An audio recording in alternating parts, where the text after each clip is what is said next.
how do I pack? I have a packing list and I have these amazing travel cubes. So I pack my tops, dresses, lingerie, and nightwear, all things separately, and my shawls. So when you use these travel cubes, actually half of my suitcase is empty. So I've just kept all these on top of that. So you get so much space.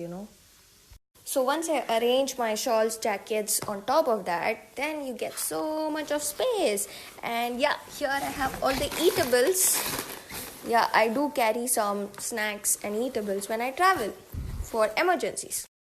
You know what's the toughest part? Packing your cosmetics, accessories, and toiletries. That's my hardest thing to do.